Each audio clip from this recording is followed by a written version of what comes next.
Court की मां सारंग कलादी जी report मुताबिक त गवर्नमेंट बॉयज़ एलिमेंट्री स्कूल सूफ़ी रफ़ीक अहमद आरई में बालक अदबी फोरम सिंध जी 29 सालगिरह जो केक कटण वारी हिकु तक़रीब बालक अदबी फोरम सिंध जे मरकज़ी सदर ऐं सिंधी ॿाराणी अदब जे नाले वारे शाइर अब्दुल भुट्टो जी सदारत में कोठाई वई, जिन में महिमान ख़ासि तालीमी माहिर ऐं जाखोड़ी उस्ताद हाफ़िज़ मौला बख़्श महर हो, जॾहिं त एज़ाज़ी महिमान स्कूल जो हेड मास्टर नाहिद इक़बाल आरई ऐं मोहबती उस्ताद अब्दुल्ला भुट्टो हो।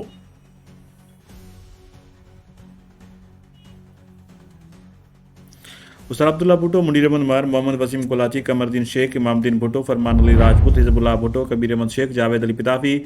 स्कूली बालकन अब्दुल बारी भुट्टो, ज़ोएब अली आरई, अब्दुल बाकी भुट्टो, मोहम्मद फैसल भट्टी, एहसान भुट्टो, सुमैया ताहिर, रहीम बीबी, सोहेल अहमद भुट्टो, आबदा इदरीस भुट्टो, प्यारो सोलंकी, मोहम्मद अनस कोलाची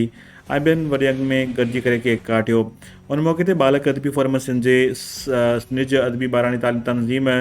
हिननि चयो त सदर अब्दुल्ला भुट्टो ॻाल्हाइनि चयो त बालक अदबी फोरम सिंध हिन जी अदबी ॿाराणी तंज़ीम आहे, जिन जी अॻुवान ऐं कारकुन तंज़ीम जी बका ऐं काज़ लाइ हमेशह जदोजहद कई आहे।